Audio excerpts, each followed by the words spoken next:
Baru-baru ini, Kumaila itu berani mengeluarkan statement bahwa Al-Quran, kisah-kisah yang ada di Al-Quran itu dongeng katanya. Kita sering dengar ya cerita-cerita tentang nabi-nabi.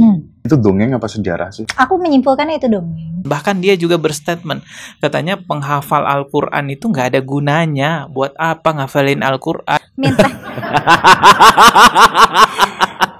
Setiap ada orang yang nyamperin aku minta tips buat ngafal Quran, pasti pertanyaan pertama aku, buat apa? Menghafal itu adalah komponen yang paling tidak penting dalam pendidikan.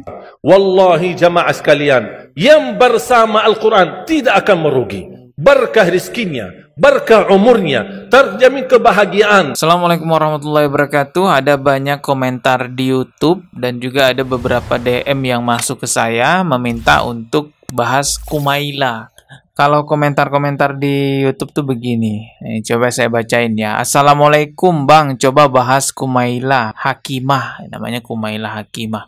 Terus ada lagi yang komen, aliran baru Bang, namanya aliran Kumaila. Bukan aliran ya, Kumaila itu nama ya, nama seseorang, nama seorang wanita. Bang, coba bahas video kontennya si Kumaila, nama channelnya Forbidden Question. Kontennya banyak yang kontroversi. Ada juga nih yang komen begini, Bang react yang Kumaila, saya cuma bisa istighfar baca komentar videonya. Terus ada juga yang komen gini, Dot, emang lu berani tantang debat vs Ade Armando dan Kumaila? Jadi banyak orang yang DM saya, nyuruh saya bahas Kumaila, bahkan ada juga yang mengatakan saya satu komplotan dengan Kumaila karena tidak membahas Kumaila. Padahal teman-teman, saya sudah membahas Kumaila itu sejak 2 tahun yang lalu. Nih videonya. Perhatikan, ini sudah 2 tahun yang lalu. Bahkan sudah ditonton 625.000, hampir 1 juta views. Nah, saya membahas Kumaila di video ini membantah narasi pembodohan Kumaila yang seolah-olah menarasikan bahwa babi di Indonesia halal. Dan juga mengatakan bahwa tidak menutup aurat, tidak memakai hijab itu juga halal. Itu saya bantah. Coba saya putarkan ya video saya. Wah, ini saya mereaksi video saya sendiri dong berarti. Ya gak apa-apa lah, coba kita putarkan dulu videonya. Alasan babi itu haram bukan karena kotor, bukan karena bawa penyakit, tapi karena... Jadi gini ceritanya. Kalau saya bisa ketemu orang itu, saya akan nunjuk langsung di depan mukanya dan saya katakan, Mbak, videomu itu pembodohan publik loh. Gak apa-apa kali ya, gak pakai jilbab, kan cuma rambut. Cowok juga punya rambut, kenapa rambut cowok boleh dikasih lihat, kalau rambut cewek enggak? Padahal rambutnya sama aja. Mbak, dengarkan baik-baik, lihat saya. Ininya cowok nih, lihat ininya cowok dengan ininya cewek, sama aja. Yang membedakan itu volumenya. Kenapa ininya cewek nggak boleh diperlihatkan? Dari situlah, aurat itu bukan berdasarkan kesamaan anggota badan. Itu ya cuplikan video saya 2 tahun yang lalu sudah membahas Kumaila. Nanti link video ini saya letakkan di deskripsi. Bahkan Kumailanya pun juga sudah menanggapi video saya. Pernah membuat video khusus untuk menanggapi statement saya. Coba nih videonya kita perlihatkan ya. Jadi aku kan dapat kabar nih kalau Dodi Septriadi bikin video menanggapi kontenku, tapi sayangnya ada beberapa hal yang misleading nih, jadi aku izin untuk menanggapi ya. Nah, jelas ya, si Kumailanya pun sudah menanggapi konten saya. Artinya saya itu tidak berdiam diri dengan syubhatnya, penyimpangan yang dilakukan oleh Kumaila. Insya Allah siapapun yang menyebarkan penyimpangan di sosial media, saya akan tampil untuk membantah semua penyimpangan-penyimpangan itu. Ya, Kumaila itu udah 2 tahun yang lalu saya bantah. Jadi memang si Kumaila ini banyak sekali statement-statementnya yang menyesatkan.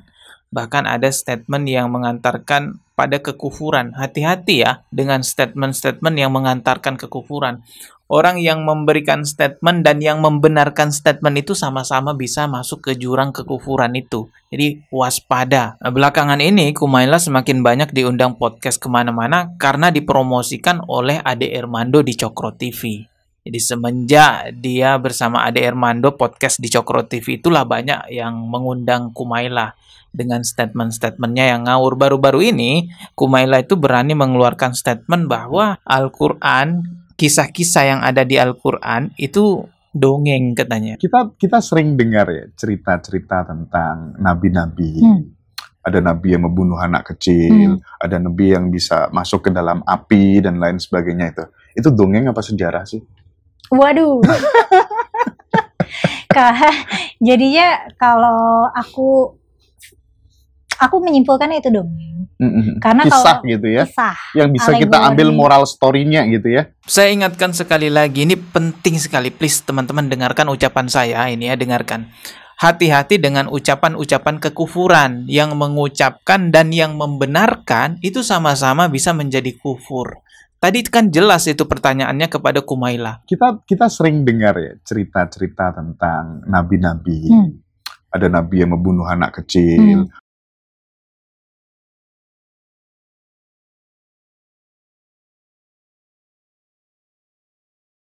Ada nabi yang bisa masuk ke dalam api dan lain sebagainya itu.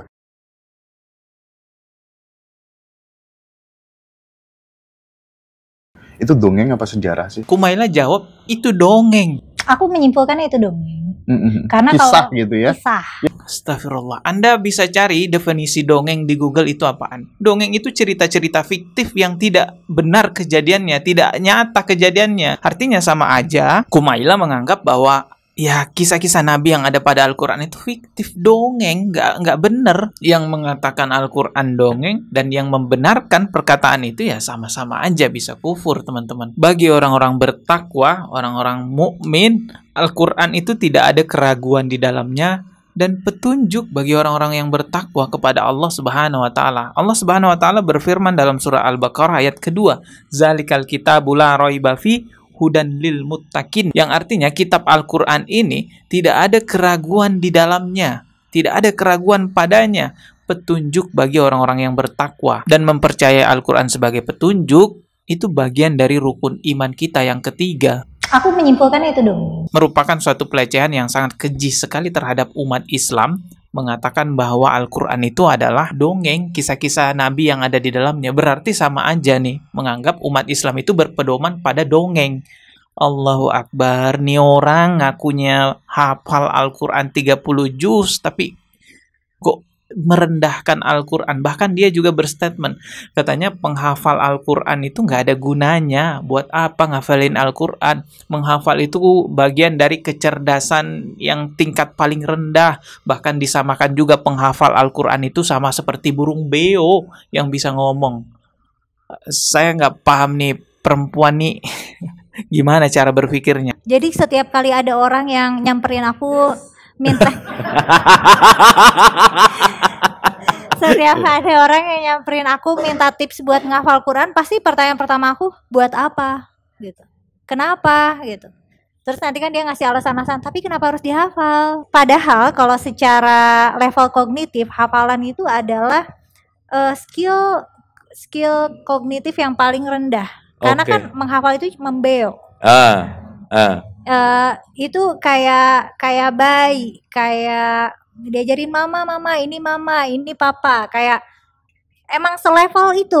Dan masalah hafal ini juga aku nggak tahu gimana ininya ya, gimana menyadarkan publik kalau misalnya secara pendidikan menghafal itu adalah komponen yang paling tidak penting dalam pendidikan. Tuh, setuju.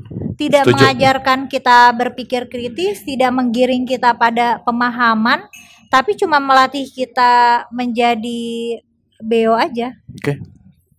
Keren. Boleh tepuk tangan nih Bapak, ini strong word banget. Emang udah zaman edan ya, ada profesor yang bilang semua agama sama, boleh tidak memakai hijab seorang wanita. Ada juga buya yang bilang nyembah batu sama juga menyembah Allah.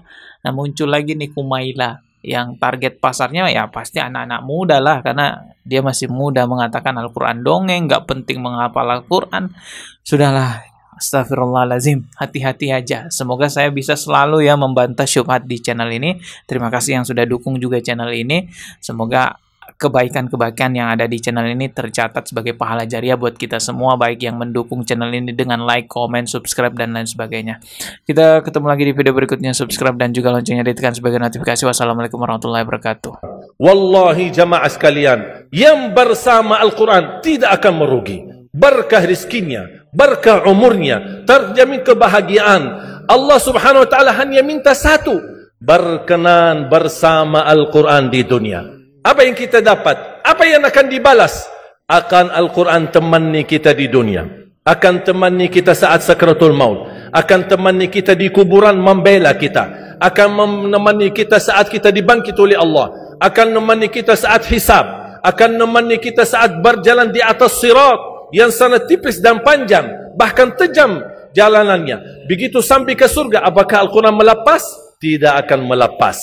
Al-Quran masih berkenan, padahal kita hanya cuma sekali berteman sama Al-Quran di dunia. Dia begitu luar biasa panjangnya bertemanan sama kita sampai ke surga, bahkan akan temani kita masuk surga. Sebagaimana bersabda Rasulullah SAW, yuqalu liqari'il Quran, ahlul Quran di dunia yang kesibukannya baca, kesibukannya hafal, tidak membuangkan waktu sia-sia, selalu bersama Al-Quran. Allah suruh dia, bacalah dalam surgamu, naik derajatmu. Baca, naik lagi, tambah lagi baca, naik lagi, sampai di posisi mana pun anda berhenti baca, disitulah posisimu di dalam surga. Bagaimana kata Siti Aisyah di riwayat Imam Muslim, jumlah tingkatan-tingkatan dalam surga Allah sesuai jumlah ayat Al-Quran. Oleh karena itu tidak ada yang lebih tinggi di dalam surga Allah daripada ahlul Quran.